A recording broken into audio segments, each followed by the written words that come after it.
Okay. All right, today we're going to start looking at a programming language which is called Python. Python is a very popular programming language. It's not new. It was around for at least 20 plus years. I believe it was developed in the middle of 1990s. And every programming language actually in the world of computers, right? It has very similar structure. Okay, so in order to learn how to program, you need to learn only several things. Like, for example, how to define variables and what are the variables and how are they used. Okay, then checking the conditions, if-else statement, basically. Okay, then another important piece of programming is doing the loops. Okay, and there are two types of loops. We're going to go through. For loop. Yeah. For loop and while loop. While loop. Okay, and that's probably how far we're going to be able to go today, because I don't want to go too far. How many of you? I asked that before. How many of you do have programming experience? I know Alex did some in C, right? And David, you used Java, right? Before. Okay. Anybody else? Anything? Visual Basic, C++, Java. There are tons of them. No? I know about them, but I've never worked with them. Never worked with them. Okay. So what we're going to do, actually, we're going to use something that's called Jupyter. Okay. So in the world of programming, you write a code, right? That's what programmers do. They write code line by line. Okay. Now, for the code writing, oftentimes programmers use, to write the code, you can use anything really, okay? You can open up a notepad and start writing the code, and then save it with the appropriate extension like .cpp for C++ or .py for Python, okay? So to write the code, you can use any editor. You can do it in Word if you want to, okay? But in actuality, how a lot of programmers do that is they install special programs on their computer which are called IDE, okay? Integrated Development Environment. So in other words, it's like an editor for the code, and also at the same time capability to run the code and see what it does, okay? And capability to debug the code. Debugging, basically, how many of you heard about debugging the code? What does that mean, debugging the code? Finding and fixing the errors, right, exactly, okay? So what we're going to do is use an online tool, which is called Jupyter. So go ahead and open up in your browsers, right? Hold on, where's my mouse? My mouse is right here. Open up a new tab and go to Jupyter, jupyter.org. Should I make it bigger? Should I make the screen bigger? No, that's fine. You can see it? Yeah, jupyter.org, okay, jupyter.org. All right. Then click on that, and that's the site where you should go, okay? So it's an online code editor. So in other words, you do the programming in the browser, okay? And the programs that you write on your screen in the browser, they're actually getting executed on the server, okay, on the Jupyter.org web server. So what you see in your browser is the result of the execution on the server. So essentially, it's a client-server computing, right? You're sitting behind the computer, which is a client. You write a line of code. You send this line of code to the server. Server runs it, sends you the response. The browser shows it for you, okay? So for us to see the Jupyter code editor, go ahead and scroll. Everybody's on this website? Mm-hmm. Yay? Okay, so scroll kind of to the middle of the page where it says try it in your browser. You see the button, try it in your browser? Go ahead and click on that. And what you see is this, right?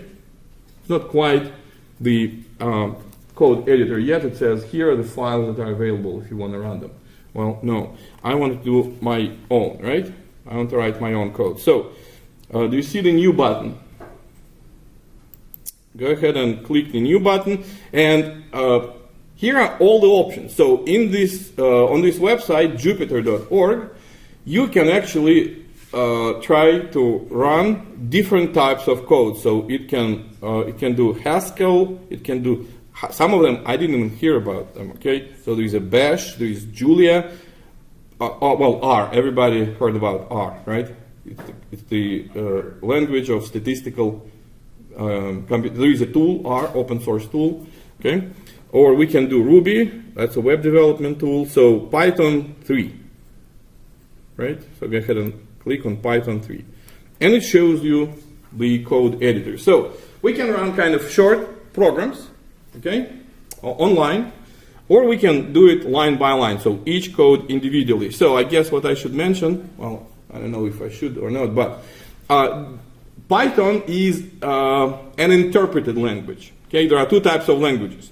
One type of language is called compiled. Another is interpreted. What does that mean? What's the difference?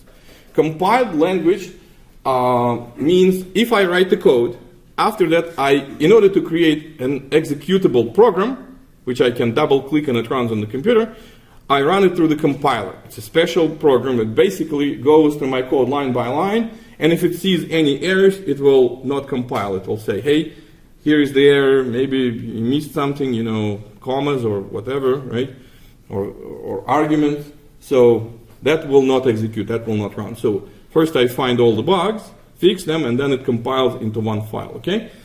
Python is not like that. Python is not a compilable language. It's a interpreted language. That means that it runs one line at a time, okay? I type a command, I run the command executes, fine, it steps to the next one, okay? So let's start with classic, okay? So if you learn any programming language, anything at all, it can be Java, it can be C++, it can be Visual Basic, the first thing that it will teach you how to do is what?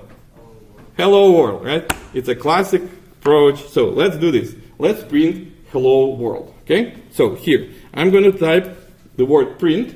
Should I make it bigger or not? Or you're okay, guys? Travis? You make it a little bit bigger. Okay, a little bit bigger. All right, hold on. Magnifier.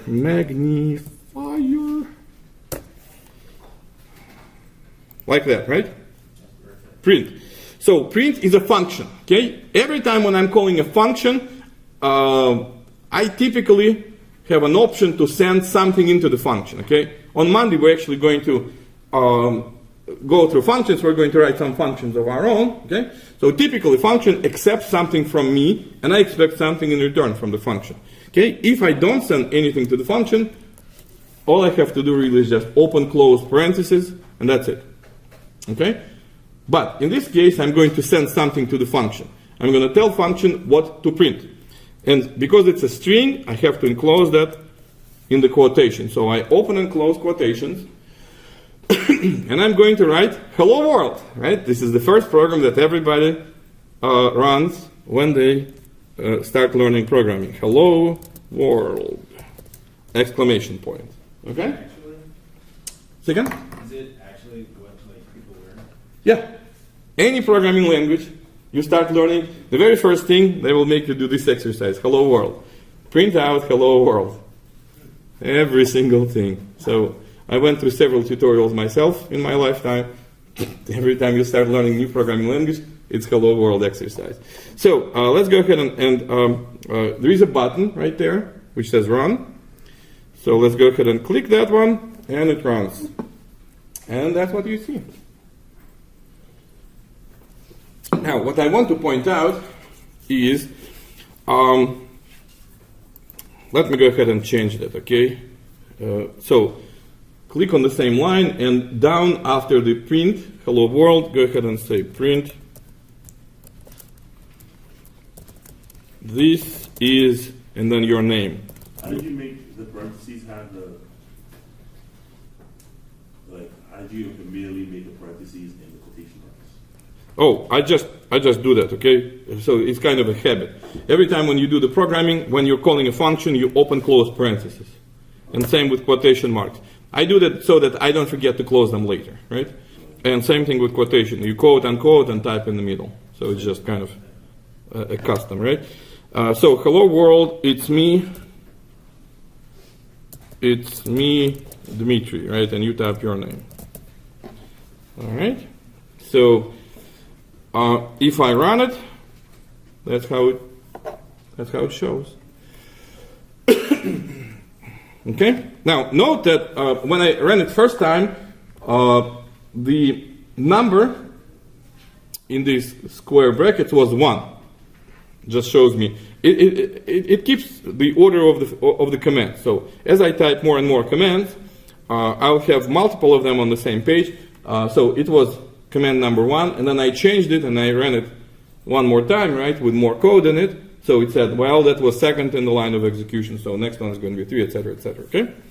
All right. Note that after the line of my code, I don't put anything, right? So the line ends and nothing more. A lot of languages are not like that. In a lot of languages, such as C++ or Java, at the end of the line, you have to put some symbol that says that's the end of line. And in Java, it's semicolon, right? Same thing in C++. So it's kind of a thing that separates one line from another. Python is not like that. Python, you don't have to type anything at all. Line ends, that's the end of it, okay? So that's kind of easier, a little easier this way, right? Let's do something simple, such as how much is 5 plus 3? Okay, so just type 5 plus 3, click on the run button, and it will type you the answer, right? So plus actually is an operator. It says whatever you have before plus must be a number, whatever you have after plus must be a number. So plus means this thing, add another thing to that, and spit out the result, okay? So let's just kind of quickly run through minus, right? 5 minus 2. Go ahead and click on the run, gives you 3, right? Then there is multiply and divide, right? So let's do divide. 9 divided by 3. Okay, 9 divided by 3. Click on the run button, 3.0.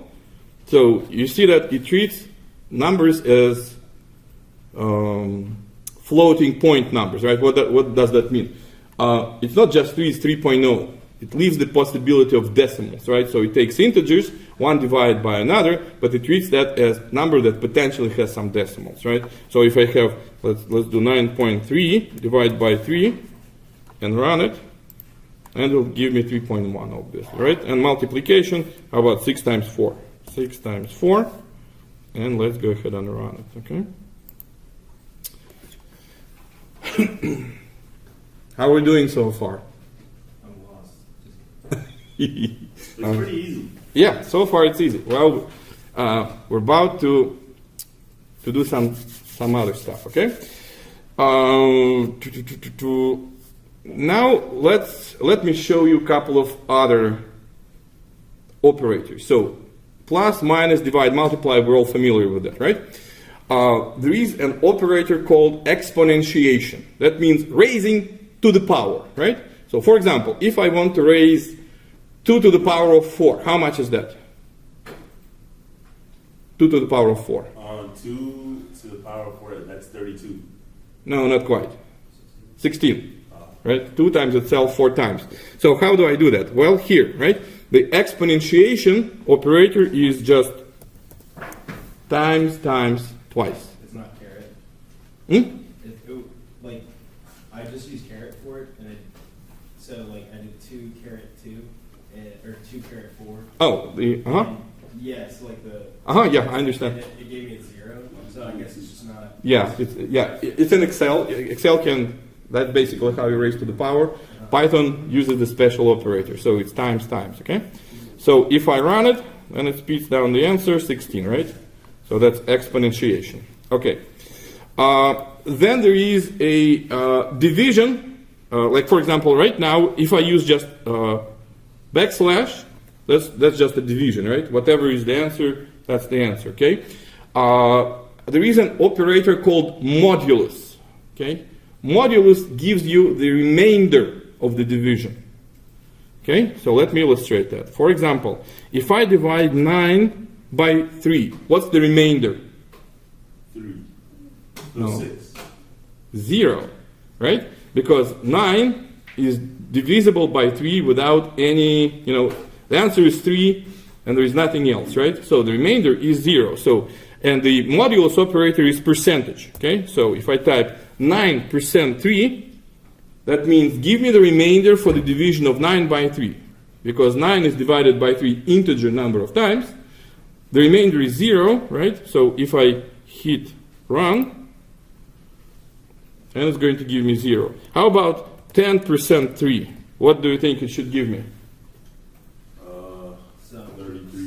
Something that's not 0. Well, yeah, the remainder, right? What's the remainder of division of 10 by 3? 1, right? 9 by 3 is integer amount of times, and the remainder is 0, right? So if I do 10 by 3, and the answer is 1, right? Okay. You know what? Just takes me too long to go back and forth. I want to code some harder. How do you code a game? How do you code a game? Yeah, we code a game. Well, first of all, you don't do it like that, right?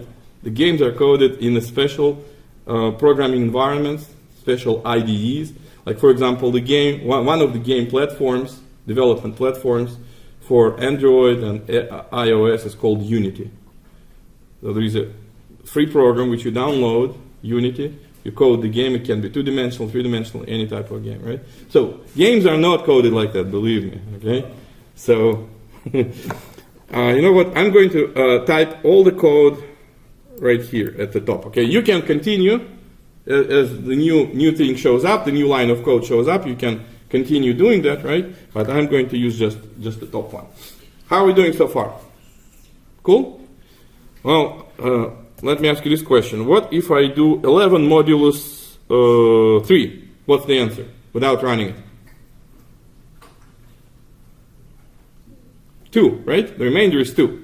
I divide 11 by 3, the answer is 3, and the remainder is 2, right? So if I run it, the remainder is 2. So, can we move forward?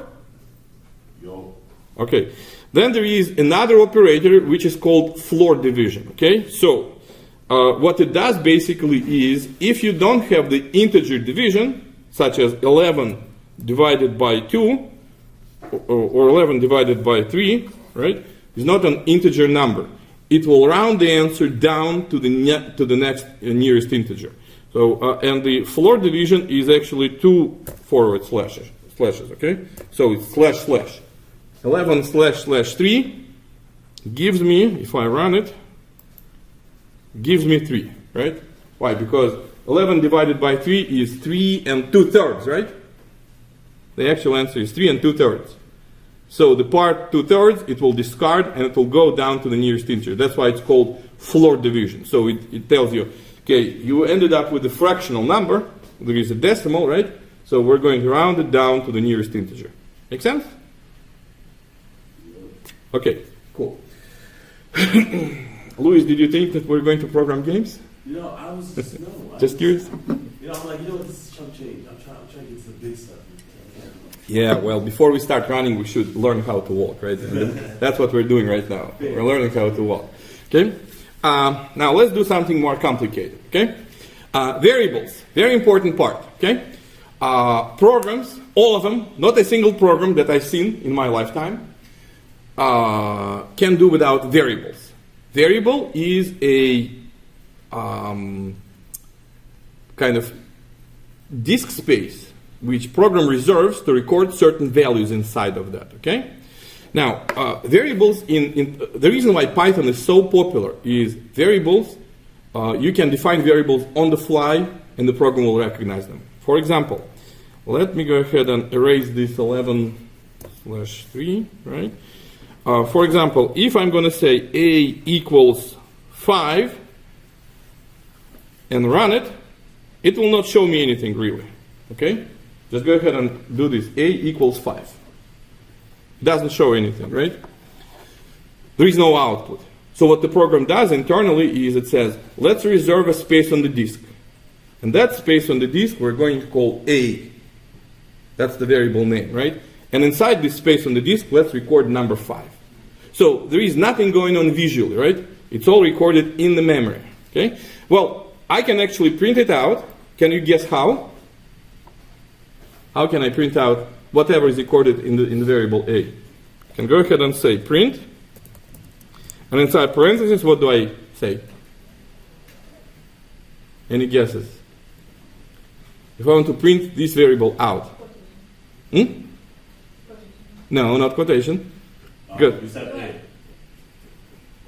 I'm going to say print a. Print the value, whatever is inside of a. Okay? That's it. No quotations. All right? Because it knows that it's a variable already. So, yep, it worked. So it prints a. Okay?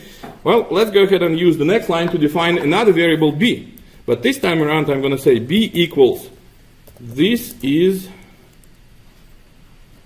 number.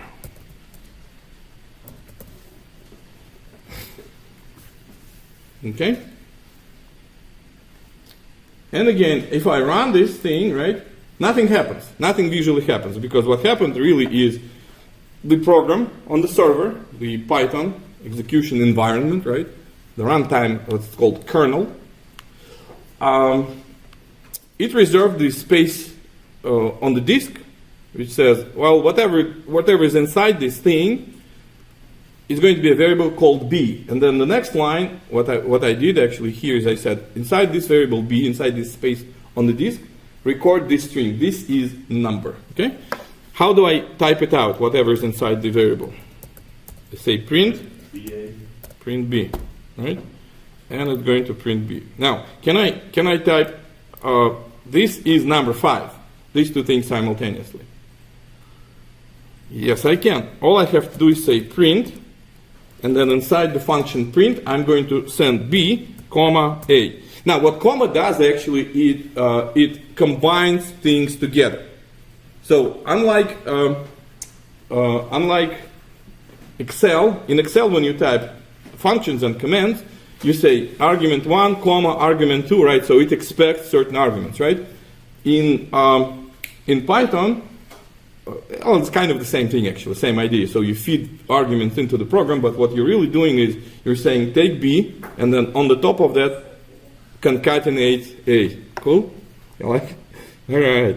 So if you run it, it says this is number 5, right? You got the same thing? Yeah. I'm feeling it. I'm feeling it. You're feeling it? Yeah. I'm actually glad that you guys like it. That was my concern, that you're going to say, wow, what are we doing? This is computer science. This is confusing. Okay, let me do this. Okay? How about I'm going to say variable c equals a plus b. What do you think will happen? It will curse at me, right? Because a is a number 5, right? It's a numerical variable. B is a string of characters. I cannot add string and number, right? So therefore, if I run it, it will tell you this, right? It says type error, unsupporting operand for plus. Integer and string cannot be added together. Do you see that? We assigned a variable for C. Well, C actually supposed to be the result, right, of execution, right? So if, but let me go ahead and do this. A is a number, correct? Yeah. But B is not. So how about I assign B number 6? Can I do that? No. Why not? B is already assigned to the phrase this is number. Yeah, that's right. But variable can be reassigned. Alex? Can't you make this as number into its own variable? Oh, well, yeah, I can. But what I'm trying to do right now is add these things together. So because one is character and another is integer, cannot be added, right? So I'm going to go ahead and change B into number 6. Okay? So here is number 6, and I'm going to click run. Okay? Nothing happens because it's all internal, right? It takes B and says, instead of this is a number, instead of string, now let's record number 6 inside of this space, right? And now can I add can I add A and B together? I can, right? 6 plus 5, let's go ahead and run it. It doesn't do anything, right? Why? Because I didn't print it, right? Because it did add, right? It didn't complain. So apparently it ran without an error. So now let's go ahead and print it. Print C, right? Print C. And C is 11, okay? Now note one thing.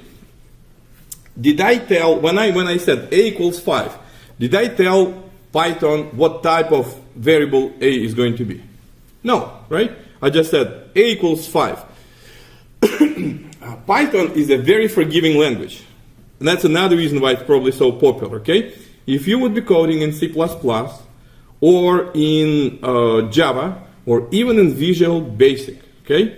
You cannot do it like that. You can't say a equals 5.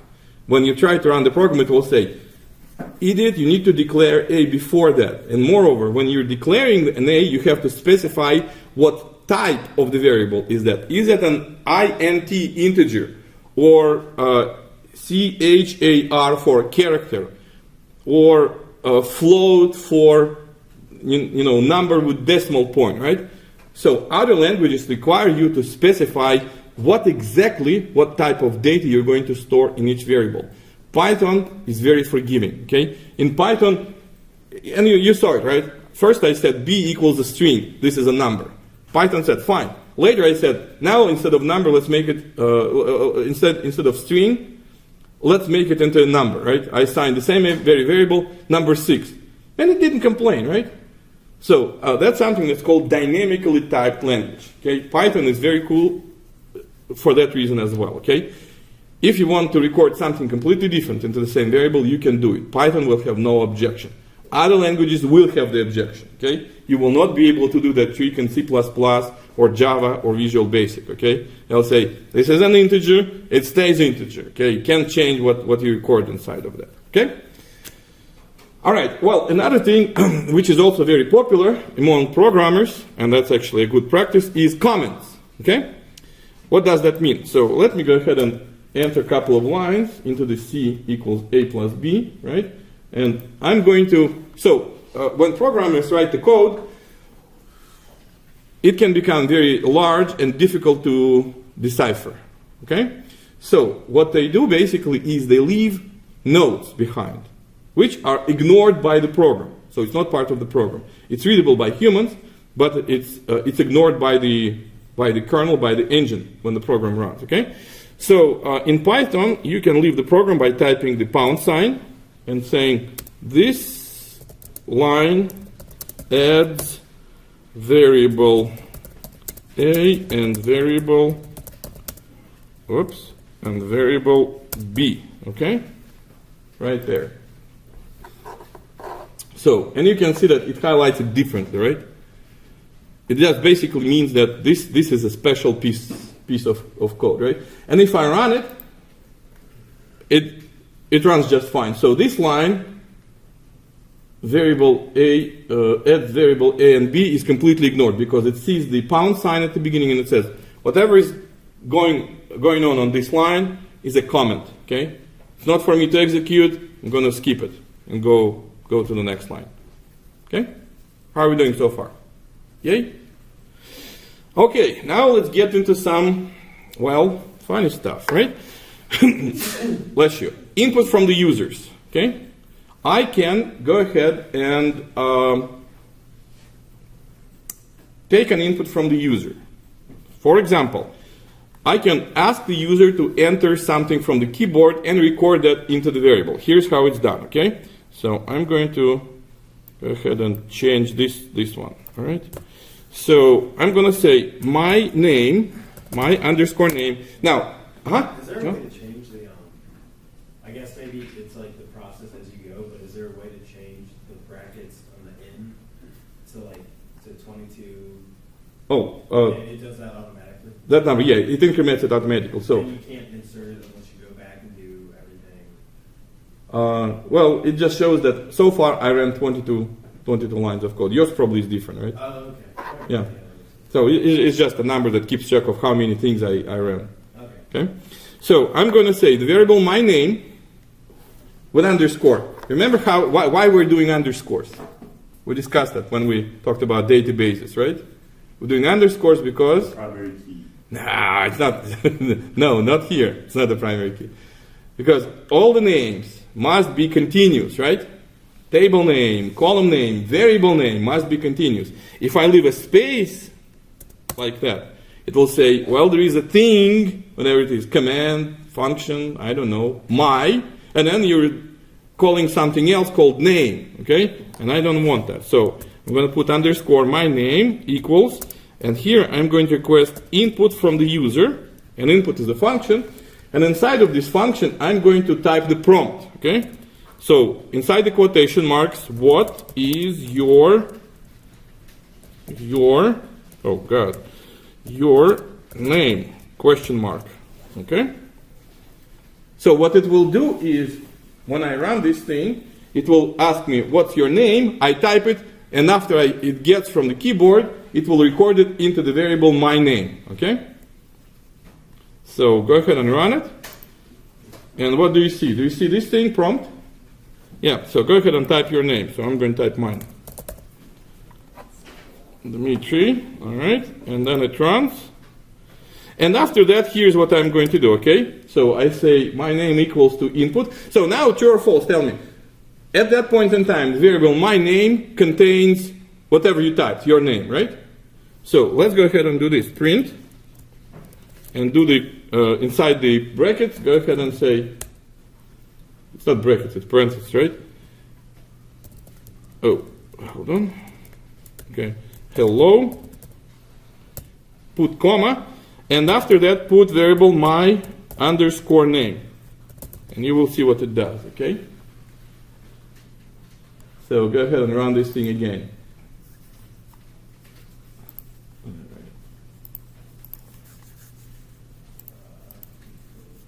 You put comma after name, quote, comma? Yeah. Hold on. Mine got stuck. You see that asterisk? Yours got stuck too, or not? It did? Okay. Let's go ahead and restart it, okay? So restart the kernel. Yours it worked? Yeah. Okay, cool. So I'm going to restart the kernel. How do you know it's not working? Yeah. Go ahead and stop it, right? Stop. And restart. Restart the kernel. Restart.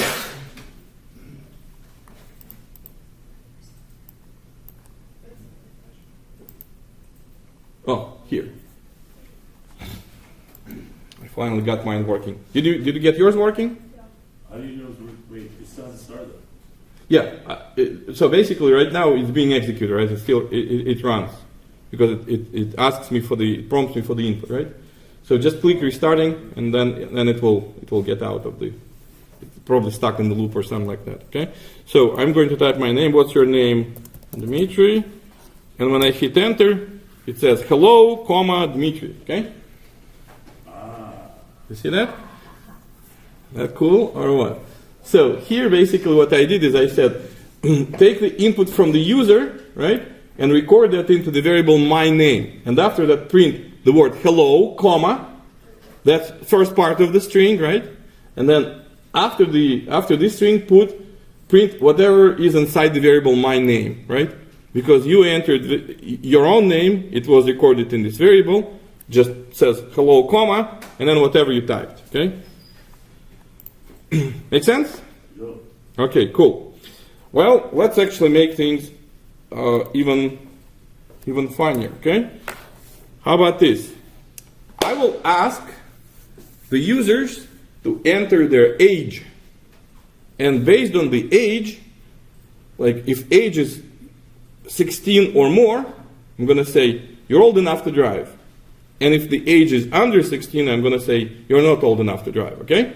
So therefore, what we're doing really, let me tell you, we're getting close to the first, or real programming, where the real programming begins. This is kind of a kindergarten stuff, right? They should teach it in elementary school, okay? Checking the condition, if-else combination, if-else statement, okay? So, you all able to edit your code? Nobody's stuck in the loop? No. Everybody's good? Melanie? Yay? Travis? And everybody's like, yeah, we're good. So go ahead and click restart, okay? So this thing, right? Alice? Oh, Will? Yay?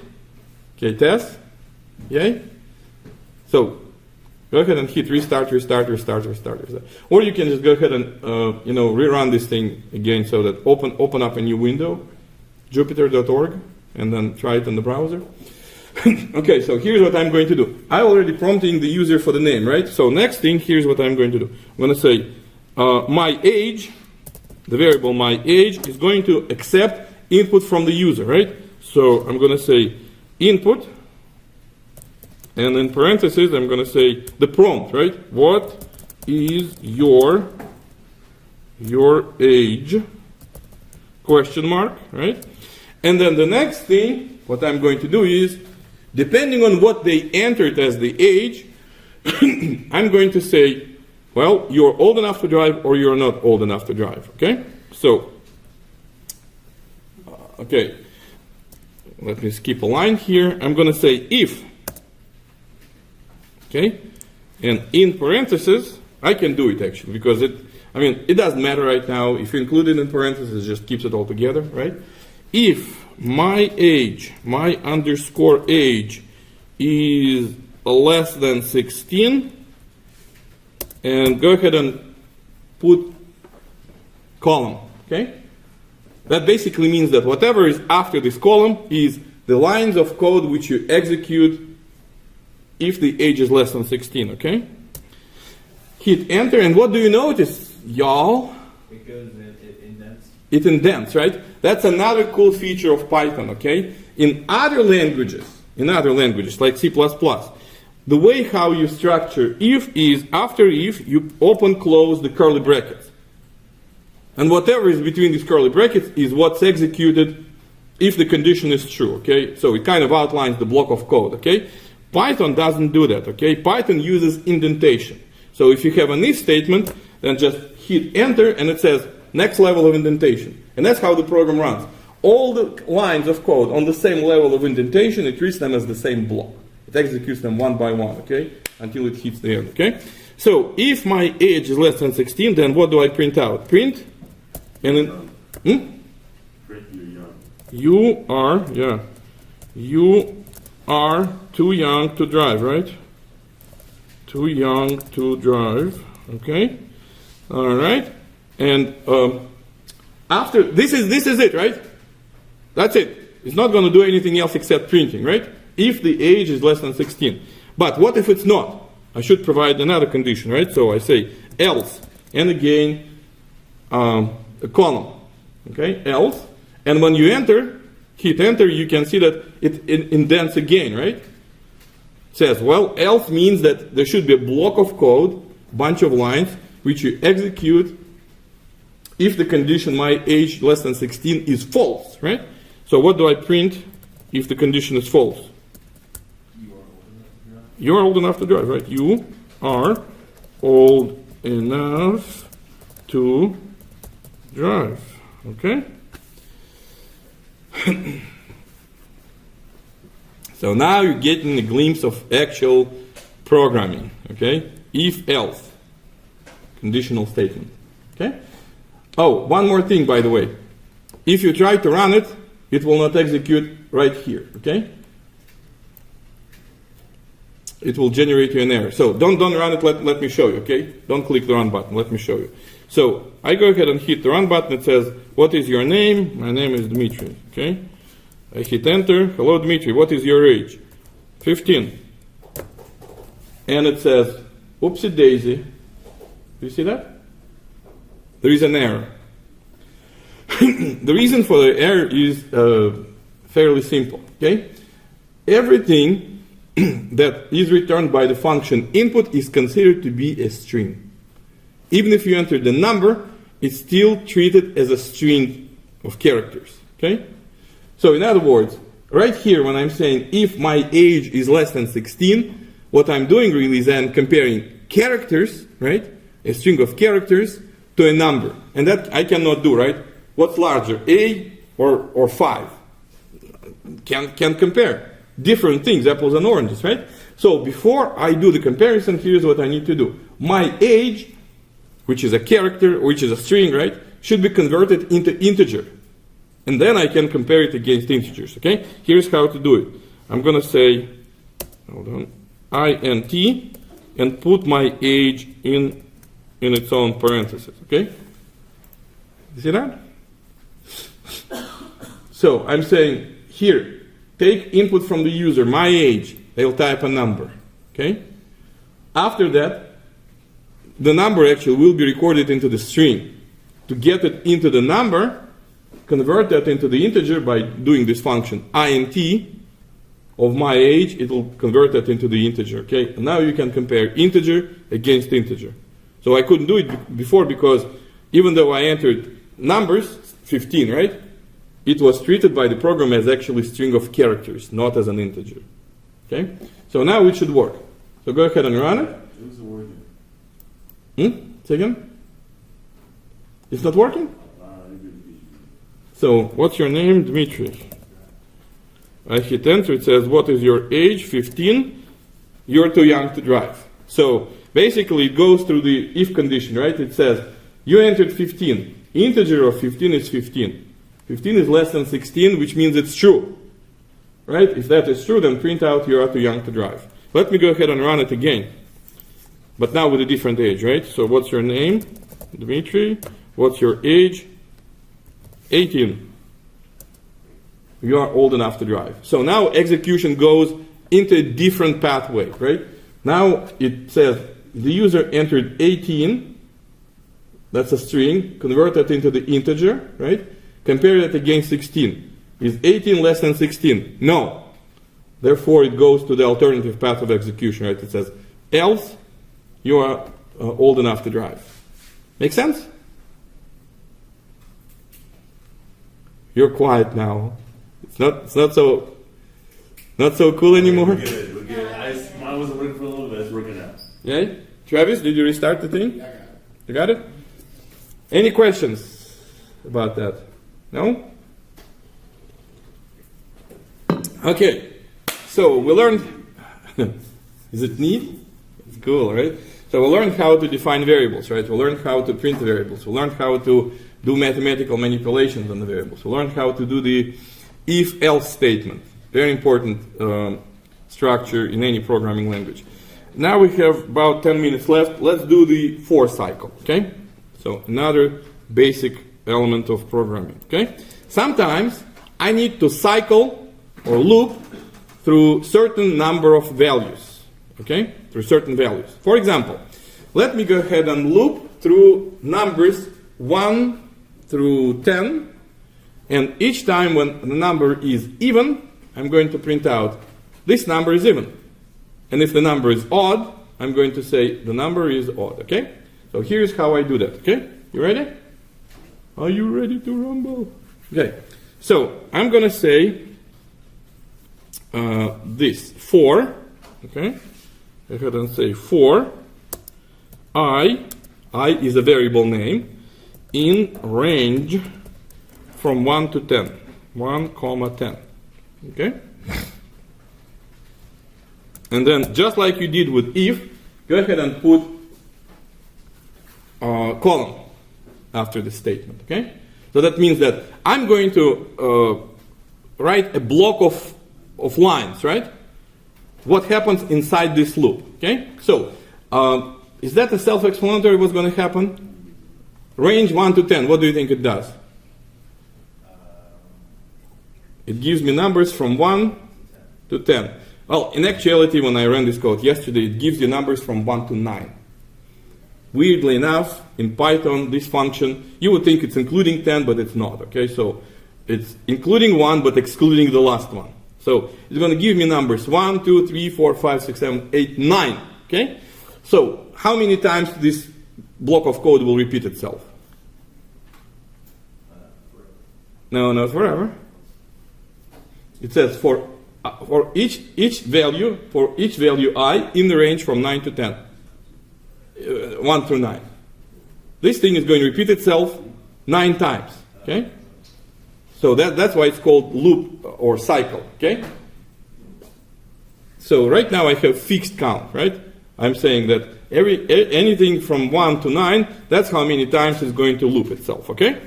And when I hit enter, it jumps on the next line, but with indentation. It's the same idea as we had with if statement, right? I'm going to write certain statements right now, which will execute inside the loop, right? So here, what I want to do is this. If number I is odd, Okay? It's not like that, actually. We're going to have to write a statement, okay? I just want to write things out in like almost plain English, right? And then we're going to decide how to change that. So if number is odd, then print, and I'm going to print number I, comma, is odd, okay? And I'm going to do else, print number I is even. Okay? So that's what I'm going to do. I'm going to loop through the numbers from 1 through 9. That's guaranteed by this line of code, right? It says for each I in the range from 1 to 9. So 1, 2, 3, 4, 5 until I hit 9, right? And when I hit 9, it stops. Okay? So this piece of code, which I'm going to highlight, this piece of code will execute 9 times, right? That's what I'm doing. Make sense? Okay, so it's going to check if the number I, starting from 1, ending at 9, right? If it's odd, it's going to print this number is odd. But otherwise, if it's even, it's going to say this number is even. But how do I check if the number I is odd?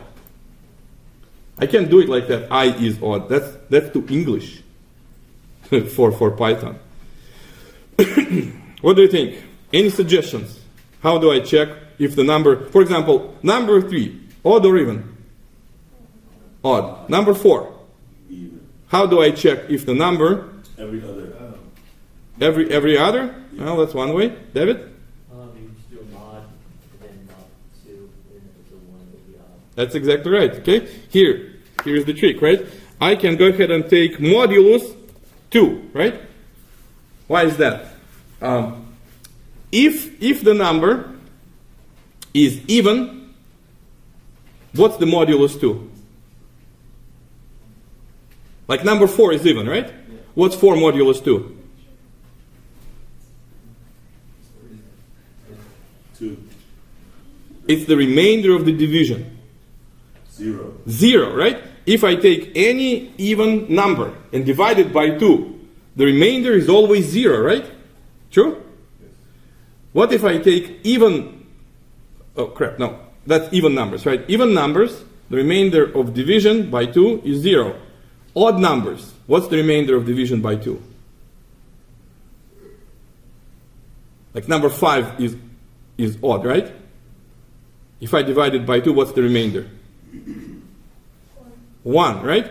So all even numbers, if I divide them by 2, the remainder is always 0. All odd numbers, if I divide them by 2, the remainder is always 1, right? So here's what I'm going to do. If I modulus 2, that means the remainder from the division of a number by 2 is equal to 1, and here is another funky thing, right? I don't say equal, I say equal equal. You know why? Because if I say equal, equal is an assignment operator. It says take the variable, blah, blah, blah, and assign it the value of 5. Or assign it the value of this is hello world or something like that, right?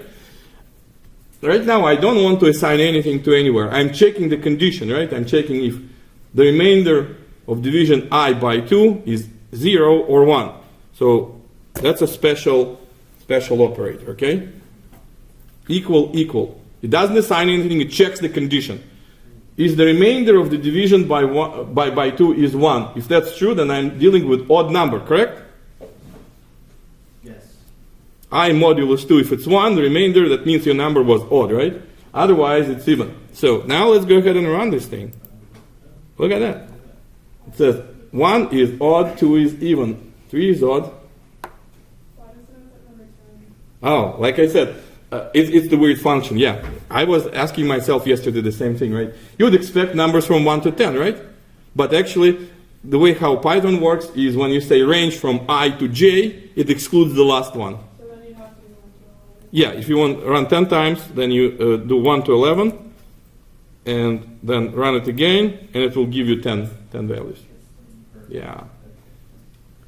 Cool. Yeah, we're running out of time, right? So, let's go ahead and stop this, and we'll continue on Monday.